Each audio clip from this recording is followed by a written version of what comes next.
Entonces todas las infraestructuras que ahorita con las cuales se cuenta, las cuales son las emisoras de dióxido de carbono, al afrontar esta transición, tienen que buscar el uso de, el uso de nuevos energéticos o de una u otra forma hacerse más eficientes al momento de la producción. ¿Tal es así? A ver, un minuto, por favor.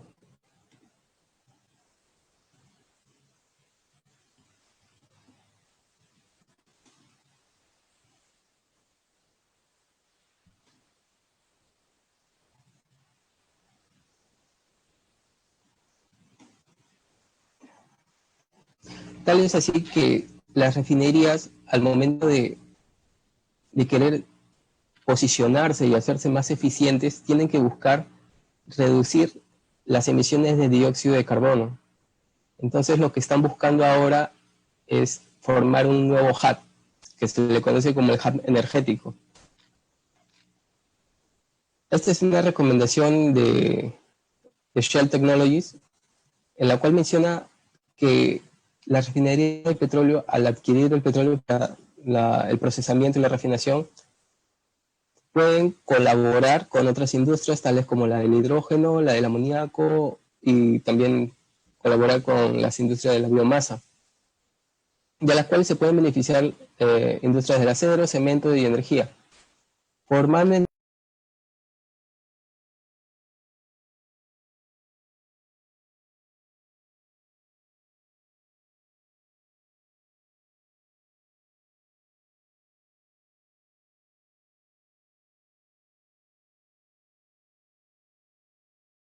una colaboración de suministro de combustibles y tiene un exceso de metano. Este metano podría ser inyectado o suministrado a una planta de hidrógeno para que ésta pueda producir el denominado hidrógeno molecular, ya sea a través de tecnología de hidrógeno denominada azul. Y esta planta de hidrógeno podría suministrar el mismo hidrógeno a través de punto energético, la, la cual puede ser suministrada a una planta de amoníaco para producir el producto denominado amoníaco. A su vez, estas tres instalaciones emiten dióxido de carbono. Entonces todo el dióxido de carbono se empieza a acumular, ya sea del acero, del cemento, esta puede ser una termoeléctrica, ¿ya? Y esta puede ser una planta de biomasa. ¿Ya? Entonces todo el dióxido de carbono se acumula en un punto y a través de otros usos secundarios del dióxido de carbono o también el almacenamiento de dióxido de carbono, le estás dando un uso a este producto que nadie lo quiere tener. De otra forma te hace más atractivo al mercado porque te está haciendo eficiente ante las emisiones que no deberían ser, valga la redundancia, emitidas, ¿no? Entonces, el almacenamiento de dióxido de carbono es uno de los usos en los cuales actualmente se le está dando a este gas, y también ya se cuenta con otras tecnologías para el dióxido de carbono. Una de ellas es la tecnología Sunshine Petrol, a través de la cual, a partir del dióxido de carbono y en una célula fotovoltaica, se puede producir diésel. ¿Sí? Esta es una tecnología desarrollada por Sandia Laboratorios de los Estados Unidos, y ustedes la van a poder visualizar si es que hacen un clic de repente en el Departamento de Energía de los Estados Unidos y colocan Sandia Laboratorios. Se van a dar cuenta que ya existen hasta 3 tecnologías para poder realizar conversión de dióxido de carbono a diésel.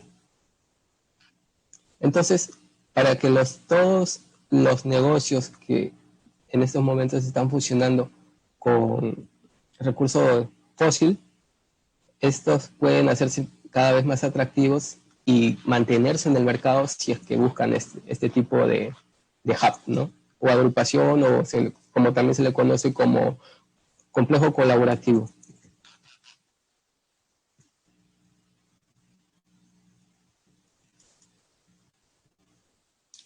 Ya hemos hablado de las emisiones, ¿ya? Y como estamos hablando también de transición energética, la transición energética es una etapa en la cual va a pasar todos los países para que puedan, en este caso, hacerse más eficientes. Desde el punto de vista que hablamos de las emisiones de dióxido de carbono, pero todo país tiene que administrar los recursos de la mejor forma posible con la finalidad de poder brindar suministros energéticos a todos los ciudadanos que habitan en ella. Entonces, justo lo que estábamos hablando, ¿no? Si estamos pasando por una transición energética, ¿por qué estamos acumulando tanto petróleo? Por ejemplo, en septiembre del 2019, cuando ocurrió el ataque a Arabia Saudita, Donald Trump mencionó que es el momento de hacer uso de las reservas estratégicas de petróleo. Entonces el precio del petróleo subió, ¿sí? Porque cada vez que ocurren este tipo de acontecimientos en los cuales hay una guerra, una actividad en la cual se genera un conflicto bélico, o a veces hasta por un simple Twitter, como fue lo que ocurrió acá. El precio del petróleo es sensible a este tipo de situaciones. Estados Unidos al 31 de enero del 2020 tenía cerca de 715 millones de barriles en reservas. ¿Ya? Y en este caso, ¿con quién está compitiendo directamente? Con el señor Xi Jinping, que administra y es el presidente de la República de China, que aprovechó en este caso la caída del petróleo en el mes de enero y febrero para llenar todos los inventarios de China. Si Donald Trump y Estados Unidos tiene 715 millones de barriles de petróleo, China tiene actualmente 1.175 millones de barriles de petróleo. ¿Dónde está la transición energética entonces? Si se plantea una transición energética en la cual se solicita una mayor participación de las renovables, de una u otra forma nos vamos dando cuenta de que la solución no es ser 100% renovable, ni 100% tecnología fósil, sino administrar de la mejor forma y generar un ambiente en el cual coexistan estos energéticos. Vemos otras políticas referente a lo que viene a ser el tema de las existencias, referente a los productos, ya sea petróleo, diésel, GLP. Por ejemplo, de la revisión ya de la actividad del benchmarking, mucho me llamó la atención a mí el tema de la política española y la política francesa. Cuando España quiere establecer días de inventarios, días de reservas, el gobierno español, o la monarquía española en este caso, establece 92 días de inventarios. Sin embargo, estos 92 días de inventarios es una responsabilidad compartida tanto por parte del gobierno como por parte de la industria, ¿sí? En la lámina anterior, el gobierno de Estados Unidos establece que la responsabilidad para mantener las reservas es 100% del gobierno. Y por parte de China también es 100% del gobierno. En cambio, en España no, es un esquema colaborativo en el cual el país tiene infraestructura nacional y también hay infraestructura de almacenamiento propia de la industria. Es por eso que se pueden establecer inventarios tales como estos, ¿no? De 92 días. Japón cuenta con 70 días de inventarios, los cuales recaen en el agente obligado y 50.000 toneladas recaen en el Estado, que también es un esquema de una otra forma colaborativo. Sin embargo, en responsabilidad es colaborativo, pero es mandatorio al momento de hacer eficiente el suministro. Recuerden que Japón tuvo un problema con la energía nuclear, entonces cuando tuvieron ese inconveniente, lo primero que decidieron fue dejar de lado por el momento la nuclear y adquirir mucho de los recursos fósiles. México tiene ya inventarios, digamos, de manera progresiva, de acuerdo a un plan que han establecido, que es el acuerdo que modifica la política pública de almacenamiento de petrolíferos. Y lo que estábamos hablando de Estados Unidos. Estas existencias que dicen 90 días del promedio diario de las importaciones de petróleo son reservas públicas. Vamos a ver en una lámina posterior que son puntos estratégicos en los cuales se almacena el petróleo, y también nos vamos a dar cuenta que también hay una reserva estratégica de gasolina, porque en Estados Unidos todo se mueve con gasolina. Hay países que se han adherido o que son miembros ya de la Agencia Internacional de la Energía, y cuando te adhieres a estos acuerdos, que es el acuerdo IEP del 74, al adherirte al acuerdo estás aceptando también ciertos reglamentos que se dan por parte de la agencia, con la finalidad de que todos puedan seguir unos lineamientos que son propios de la Agencia Internacional de la Energía referente al tema de inventarios, ¿no? Y también tenemos a la Unión Europea, que con la Directiva 2006 establece otros 90 días de inventarios referente a lo que viene a ser los días de importación neta de petróleo. Cuando establecemos la política de las reservas estratégicas, debemos también ver sobre quién recaen estas obligaciones. En el Perú, las obligaciones referentes a lo que viene a ser el tema de inventarios recaen a las plantas de abastecimiento. En España recaen a los productores mayoristas, a las plantas de almacenamiento propiamente dichas, a los buques que pueden estar en plena amarre, y también recae sobre el Estado. El Estado, al tener infraestructura, puede asegurar, independientemente de la obligación que tenga la industria, puede contar con productos hidrocarburíferos o petrolíferos, como ellos le denominan, para poder suministrar y poder hacer uso de ellos cuando se requieran, ya sea por un tema de emergencia.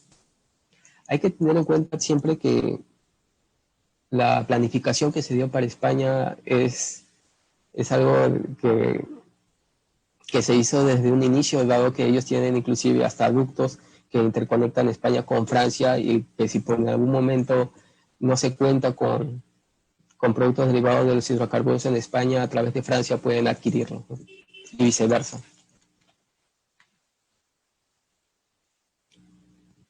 El Departamento de Energía de los Estados Unidos plantea 4 puntos, los cuales son estratégicos solo para el almacenamiento de petróleo. Este es el dato que les acababa de mencionar, 713 millones de barriles. Y en la zona noroeste también cuenta con almacenamiento de gasolinas. Ya.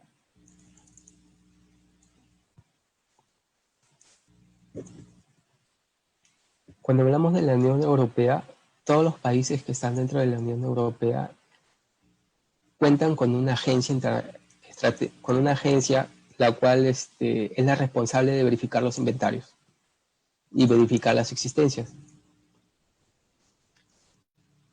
Me gustaría hablar un poco del CORES, ya que el CORES y SAGES de Francia tienen políticas similares, las cuales es un esquema colaborativo, como se le conoce. Todos estos países cuentan con agencias específicas y que determinan y proponen días de inventarios al Estado, proponen días para poder tanto aumentar como restringir los inventarios, y también proponen que una vez que se tienen los inventarios y las infraestructuras llenas, estas puedan salir al mercado a ser, en este caso, comercializadas.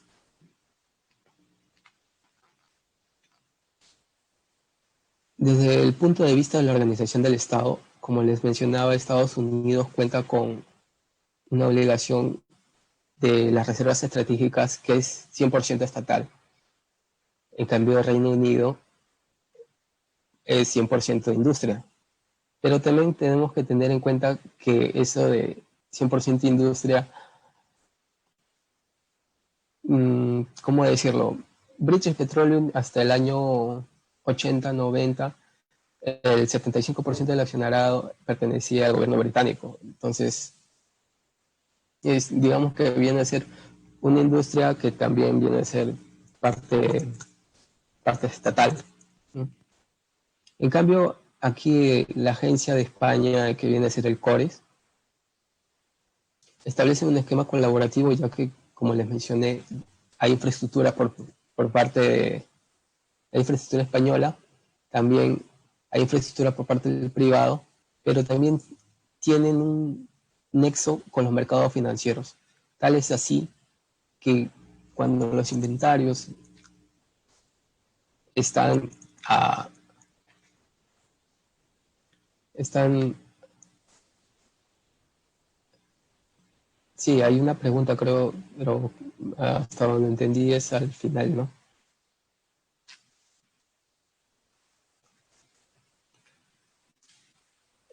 Entonces, el esquema colaborativo del CORES es que todas las empresas tienen que pagar una cuota, del cual viene a ser el 1% de las ventas realizadas de manera mensual. ¿Ya? Entonces, se trabaja con, en este caso, con los mercados financieros para que estos se puedan hacer líquidos. Al hacerse líquidos, entonces estás dándole un soporte a la institución para que pueda, en este caso, emitir bonos. Tal es así que este esquema ha sido un esquema beneficioso para España y ellos cuentan con 92 días de productos petrolíferos, excluyendo el GLP, 20 días de, de inventario de GLP y también tienen 20 días de inventario de gas natural. Este gas natural no es en la infraestructura, este gas natural es dentro del reservorio.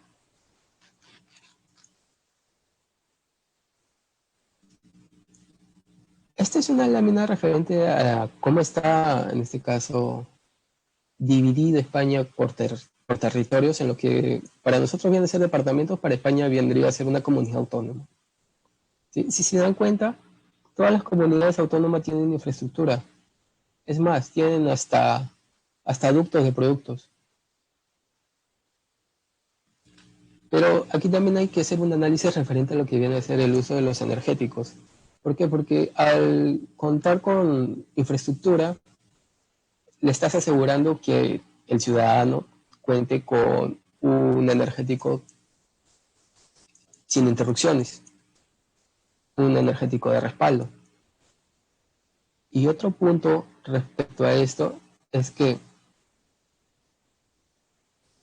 España cuenta con servicio de gas natural y domiciliario que cerca del 97% de la población cuenta con el acceso. Y aquí realicé una comparación de consumidores, ya que España actualmente tiene un poco más de 47 millones de personas y consumió 233 millones de barriles de diésel. En cambio en el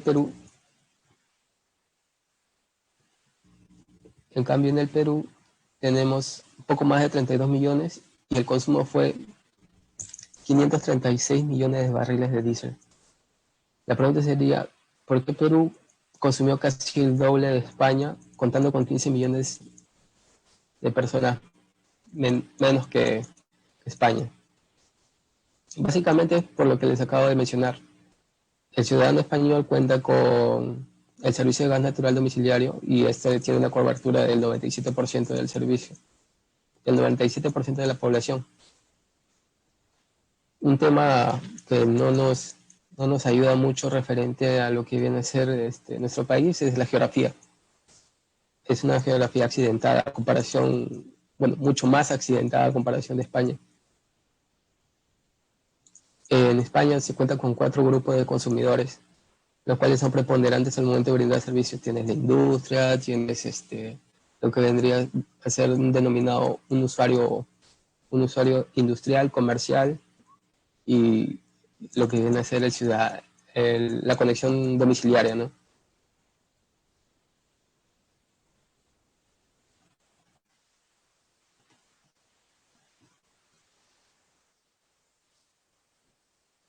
Una característica que tenemos acá en el Perú y que de una u otra forma se refleja en el consumo de diésel es que nosotros contamos con actividades de minería ilegal, la cual de una u otra forma incrementa la demanda del diésel, pero nos perjudica porque contamina toda la zona de Madre de Dios.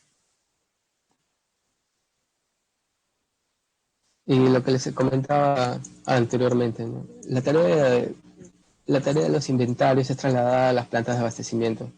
En cambio, en España existen otras categorías de sujetos obligados. Lo que les mencionaba, de un buque cuando está a punto de amarrar ya es considerado un agente, un agente de conteo, se le dice. O sea, ya estaría dentro del conteo de los inventarios al momento de establecer un número.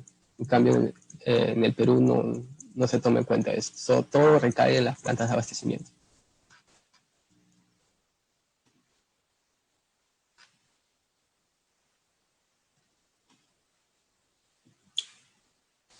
Entonces acá mostramos un poco de lo que viene a ser el resumen para lo que viene a ser el Perú.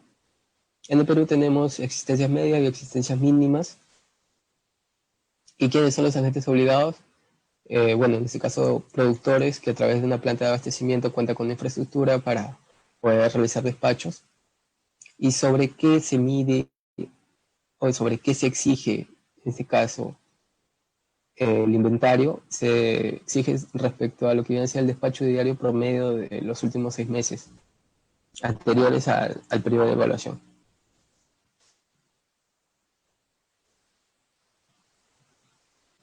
¿Qué tipo de infraestructura podría contar en este caso el agente obligado en el Perú para que pueda cumplir con dichas exigencias? Bueno, tenemos las plantas de abastecimiento, que están todas la del litoral, y para un tema en este caso de presentar existencias medias, se puede sumar la facilidad de almacenamiento dentro de una misma zona geográfica. Esto es, por ejemplo, si es que dentro de un departamento hay dos plantas de abastecimiento que pertenecen al mismo agente obligado, se pueden sumar las capacidades para poder, en este caso, cumplir con la exigencia brindada. Colocar información respecto a Colombia, porque Colombia es un país que también tiene recursos hidrocarburíferos y, y que a través de esta también transición energética ha desplegado inversión referente a lo que viene a ser energías renovables, pero también ha desplegado inversión referente a lo que viene a ser recursos hidrocarburíferos. Tal es así que han establecido un nuevo esquema referente a lo que viene a ser las regalías, han establecido regalías al medio ambiente y han sacado, en este caso, para conocimiento nuevos lotes de petróleo. Entonces la comparación entre Perú, España, Perú, Colombia, de una u otra forma te da indicios de que por más que estemos pasando por una transición energética, requerimos de estos recursos hidrocarburíferos. No podemos, en este caso, dejar de lado los recursos fósiles para pasar a 100% renovable. La tendencia siempre va a ser a que estos energéticos, como se les conoce ahora, coexistan y que se integre también y que se haga una economía de escala para que se pueda abaratar los costos y se pueda integrar el hidrógeno. Ya hablando un poquito más del Perú, nos vamos a dar cuenta que la cadena de comercialización de hidrocarburos líquidos, específicamente para el diésel, en el Perú establece una cadena de agentes en los cuales estos son preponderantes al momento de brindar un suministro energético seguro y sobre todo de calidad. Y a través de este diagrama podemos ver que existen agentes importadores y también los productores, que vienen a ser básicamente Petroperú con Repsol.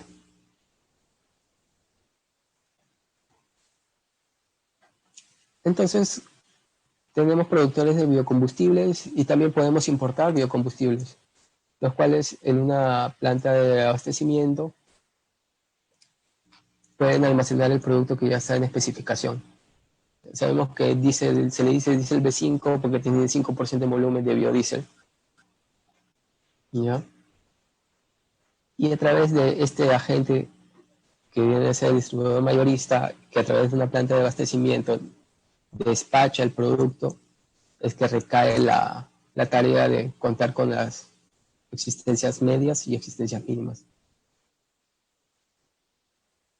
A través de la gente, ya sea distribuidor como distribuidor minorista, como transportista, se puede suministrar combustible diésel a un consumidor directo y también a un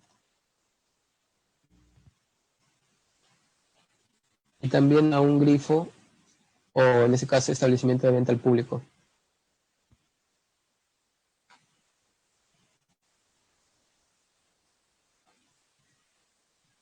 Sin embargo, existen situaciones en las cuales se generan nuevos escenarios, tales como uno de ellos es la zona de régimen especial y la zona de régimen complementario. La zona de régimen complementario básicamente se estableció por un tema de minería ilegal, en las cuales se tuvieron que establecer nuevas disposiciones para que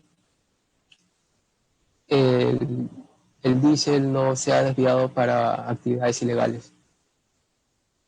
Producto de ello se emergieron nuevos agentes, como el consumidor menor y el transportista de contenedores intermedios. A través de una estación de venta al público se le puede suministrar diésel a un usuario final, que somos todos aquellos que tenemos un vehículo.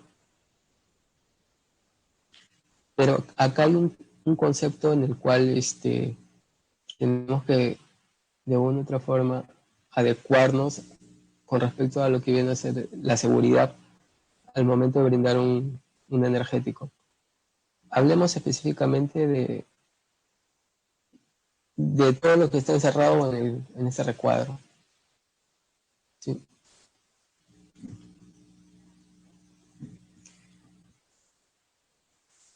Si tenemos aquí el mapa del Perú y lo dividimos en zonas, ¿ya?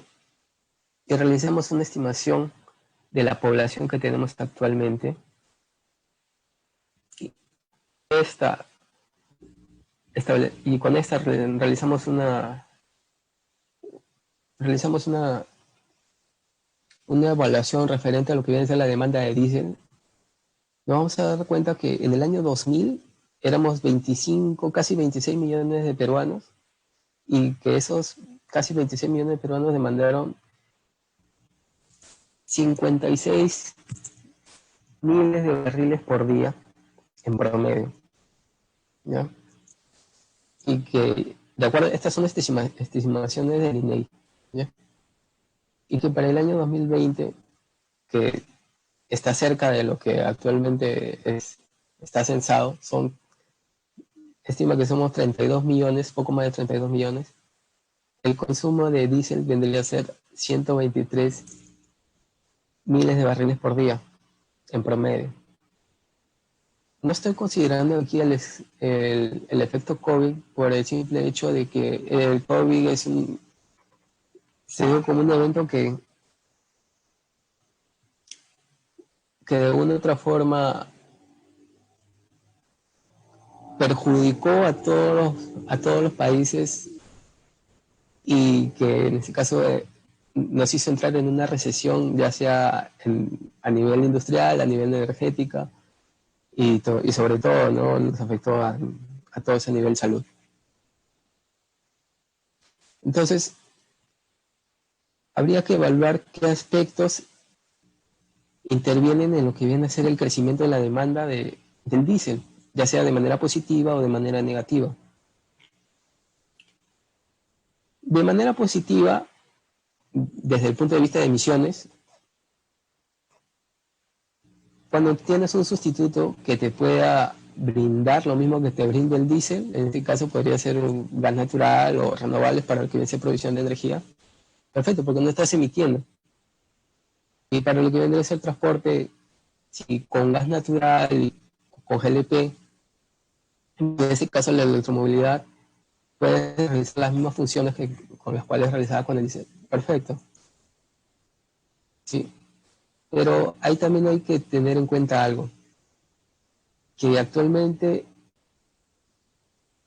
estos sustitutos, ya sea gas natural, electromovilidad o GLP, no llega a todos los peruanos, ¿sí? Entonces, aquí hay dos conceptos. Uno, un cierre de brechas y el otro que debería ser un acceso a un energético. Todavía hay peruanos que siguen cocinando a leña, ¿no? Y otros que utilizan hasta posta.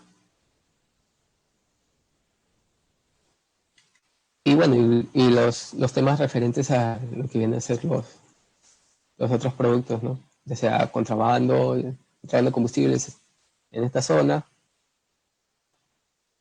minería ilegal y evasión de la ley de la Amazonía.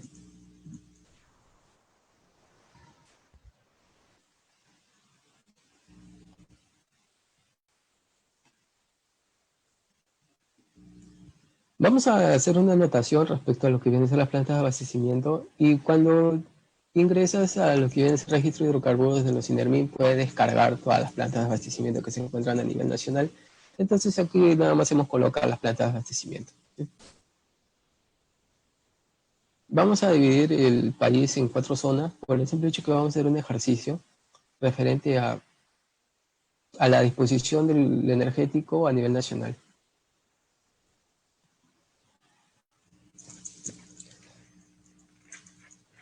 A ver, referente a lo que viene a ser el consumo del diésel, si nosotros entramos también a la página del SCOP de Sinermin, vamos a poder apreciar cuánto es la demanda tanto departamental como la demanda nacional por año. ¿Ya? Entonces, esta es una gráfica en la cual la línea roja te menciona y te evidencia cuál es el consumo diario en miles de barriles.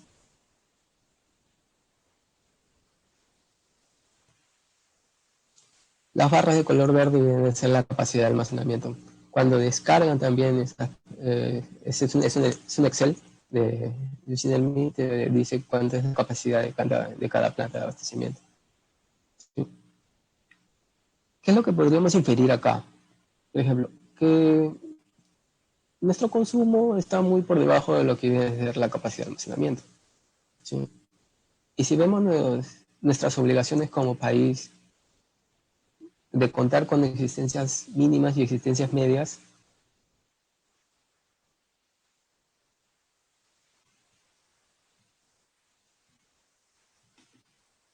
con existencias mínimas y existencias medias, entonces para 5 días sería la recta zigzagueante y la línea de color negro sería hasta 15 días.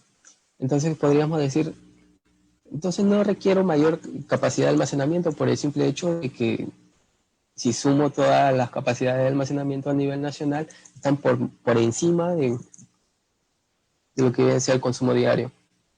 Pues eso se ve a nivel macro tal vez, pero cuando hagamos el ejercicio por sección, ya sea zona norte, zona centro, zona sur o sección Lima, nos vamos a dar cuenta que no necesariamente se cubre el acceso a este energético para todos los. Consideré estos proyectos porque durante las siguientes láminas les voy a mencionar la búsqueda que realicé referente a las inversiones que se piensan realizar en el Perú, las cuales tienen que ver con nueva construcción de infraestructura de almacenamiento de diésel.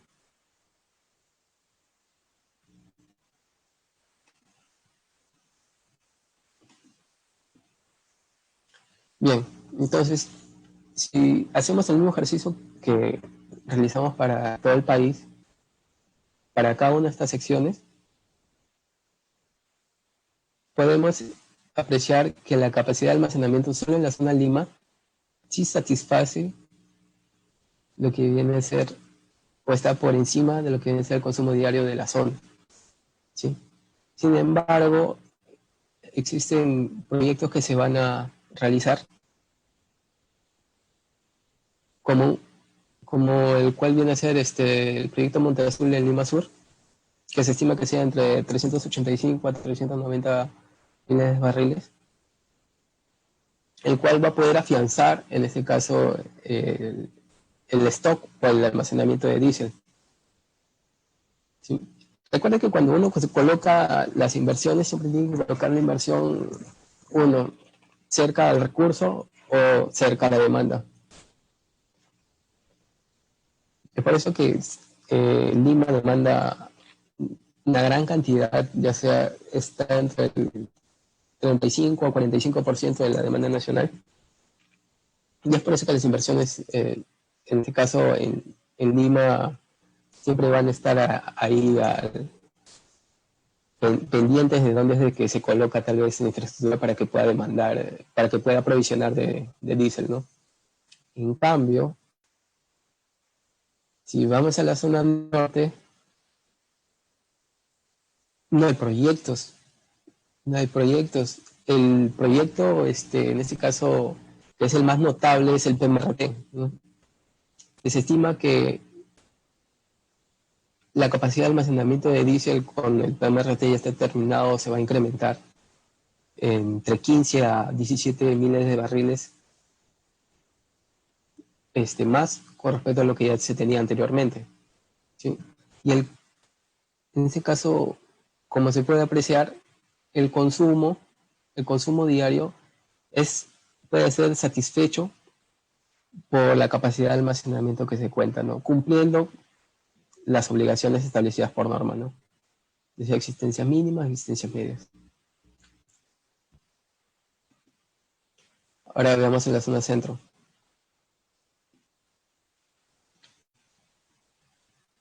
Vamos a ver en la zona centro. Vamos a ver en la zona centro que, uno, que no hay proyectos, pero lo otro, de que no se estarían cumpliendo las existencias medias de repente para el año 2030, porque si vemos acá en el año 2025, ya estaría llegando casi al tope de lo que viene a ser la capacidad de almacenamiento de la zona. Entonces, ¿qué es lo que se requiere? Ahí en esa zona se requiere que se realice construcciones para incrementar la infraestructura de almacenamiento, dado que del año 2025 a tal vez el año 2040, la cantidad de personas que se encuentren en la zona centro no va a ser la misma. Ya hemos visto la estimación del INEI. Entonces estamos creciendo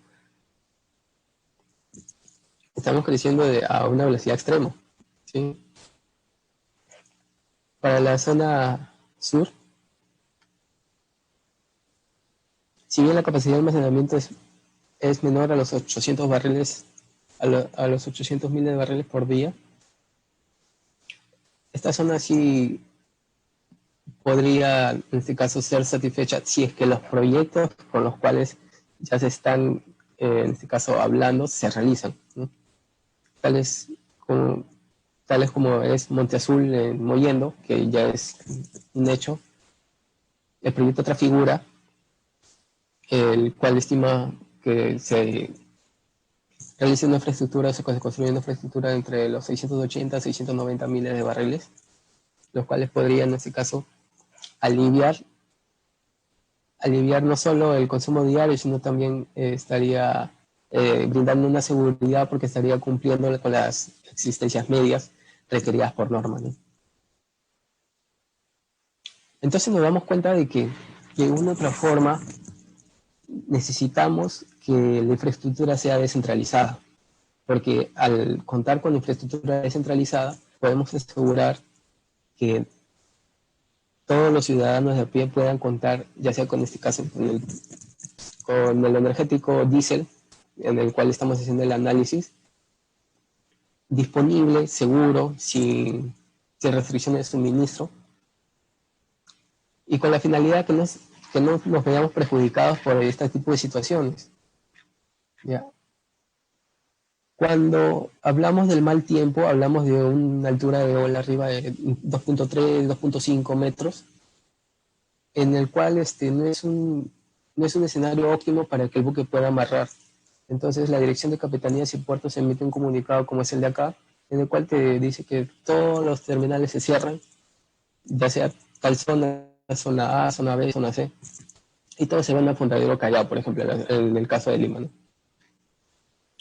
Entonces, al no contar con el suministro, lo primero que ocurre es que si ya tienes un inventario o unas existencias medias, haces uso de esas existencias para poder satisfacer el mercado.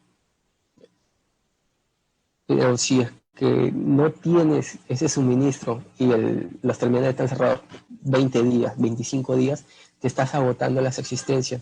Entonces ahí ocurre un efecto en el cual se le conoce como la histeria de la energía, ¿no?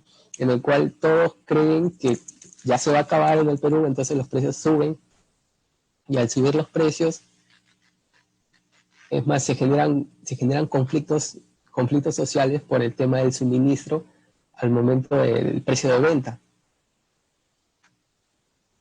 Se generan colas, se generan problemas de restricción a la libre venta, ¿ya? Entonces, ¿qué es lo que nos convendría, de acuerdo al análisis que hemos realizado?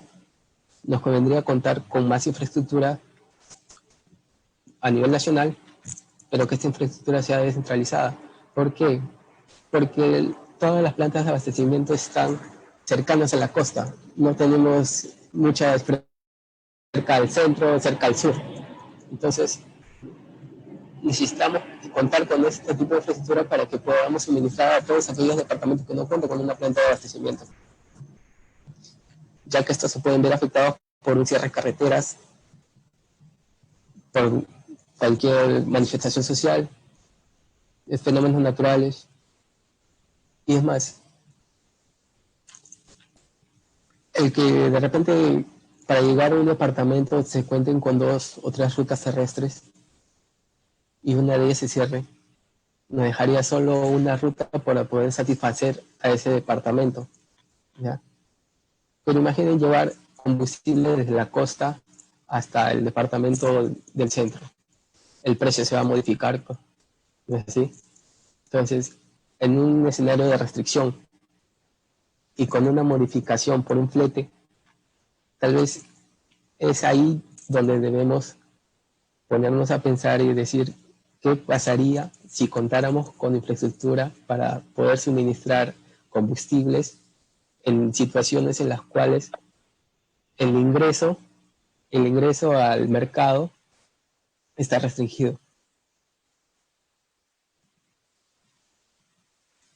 Estos son el sistema portuario nacional y son todos los terminales en los cuales se puede hacer descarga de productos hidrocarburíferos. Ya para terminar, porque creo que ya estamos dentro de la hora y poder escuchar las preguntas que quieran plantear. El análisis es rápido, es sencillo y todo llega, creo que todo converge en el mismo punto, ¿no? Necesitamos infraestructura, señores. Necesitamos infraestructura, pero infraestructura que sea descentralizada. Infraestructura que priorice el acceso del ciudadano a, por lo menos, un energético. Que ya no contemos, cuando revisemos el ERCOE, no veamos que siguen habiendo peruanos que están cocinando a leña, ¿no? Que por lo menos cuenten con acceso a GLP. Somos un país en el cual tenemos un gas natural que de una u otra forma es competitivo y ya se están realizando las acciones para la masificación del gas. Entonces, el escenario ideal sería de que todos puedan tener acceso a gas natural, y que tengamos un respaldo de diésel siempre. ¿Por qué? Porque es uno que tenemos algunas reservas de petróleo, y que el petróleo de acá a unos 20 años, con todos estos temas de la transición energética, va a ir reduciéndose el uso de los recursos fósiles. Entonces, ¿qué me conviene? Utilizar todos los recursos que en estos momentos tengo a disposición, ya que de acá a 20 años ya no van a valer lo mismo. Y lo otro es que también tengo que integrar a las renovables para que estas puedan de una u otra forma coexistir con el suministro fósil y así brindar un suministro ya sea seguro, asequible a las personas pero sobre todo sostenible. Eso sería todo y les agradezco y a la espera de las preguntas. Muchas gracias, ingeniero. Excelente presentación. Vamos a pasar a la ronda de preguntas de los participantes. La primera pregunta es de Luis Serria, que nos pregunta: buenas noches, ¿por qué se denomina ULSD y B5S50 y por qué se compra diésel de afuera del extranjero? Ya, ya. ULSD significa Ultra Low Sulfur Diesel. Ya, es un diésel de bajo azufre, de muy bajo azufre. ¿Ya? ¿Por qué se denomina B5S50? Ya, diésel B5. B5 es porque tiene 5% de volumen de biodiesel y S50 porque ese combustible tiene a lo mucho 50 partes por millón de contenido de azufre. ¿Ya? Y eso sí está restringido por norma. ¿Cuál era la otra pregunta?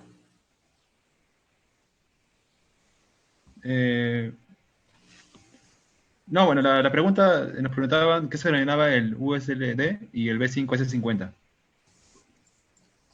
Sí, el ULSD significa Ultra Low Sulfur Diesel, ¿ya? Que es un diésel de muy bajo azufre. Ya, tú puedes importar este diésel de muy bajo azufre, ¿ya? Y si en refinería tal vez el diésel que tú produces vendría a salir fuera de especificación, ¿qué quiere decir? De que para que tú lo puedas comercializar debe de contar con un contenido no más de 50 partes por millón de azufre. Al importar este diésel de muy bajo azufre, puedes hacer un blending. Y al hacer un blending, reduces, en este caso, el contenido de azufre y puede entrar en especificación y puede ser comercializable.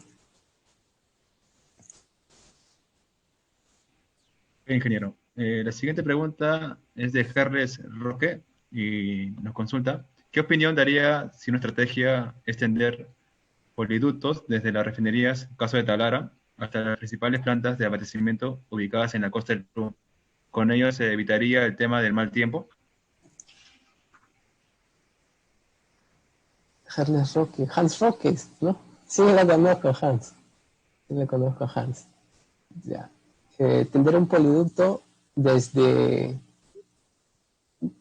Refinería Talara hasta la costa, ¿sí? ¿Esa es la pregunta? Desde las refinerías, caso de Talara, hasta las principales plantas de abastecimiento ubicadas en la costa del Perú. Con ello se evitaría el tema del mal tiempo. Mm, Podrías evitar el tema del mal tiempo en la zona norte, sí, siempre y cuando también cuentes con el crudo suficiente para poder eh, satisfacer a todas las plantas de abastecimiento que cuenten allá, ¿no? No sé si toda la zona norte, todo el crudo que se produce ahí, puede llegar a satisfacer toda la demanda del norte, pero es una muy buena idea el poder establecer un ducto desde PMRT hasta las plantas de abastecimiento de la zona norte, ¿no? Sí, miren España. España tiene ductos de productos y están interconectados inclusive hasta entre comunidades autónomas, que para nosotros sería como conectar Piura con Tumbes por un ducto de producto, ¿no? Es una buena idea. Ok, ingeniero. La última pregunta es de José Sinchituyo y nos pregunta: ¿qué debería hacer la Facultad de Petróleo para afrontar la transición energética? Bueno, también lo conozco a Joseph, le agradezco la pregunta. La Facultad de Petróleo tenemos dos carreras, ¿no? Tanto petróleo como petroquímica. Lo primero que tenemos que entender es que nosotros somos profesionales de la energía, ¿ya? Tu especialidad es petróleo y los que cursan petroquímica son sus especialidades petroquímicas, ¿sí? Pero lo primero que tenemos que hacer es primero entender cómo se mueve todo el mercado energético, ¿sí? Los profesionales que son ingenieros de petróleo tienen que conocer también cómo es que afecta la transición energética a ya sea el Perú o ya sea cómo se mueve el mercado internacional.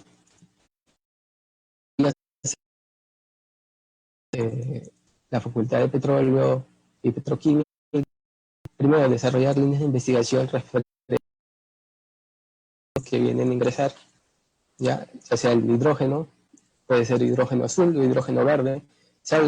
No recomiendo el gris porque el gris es cuando emites el dióxido de carbono a la atmósfera. Es por eso que lo que recomiendo es ya sea hidrógeno azul o hidrógeno verde. Y también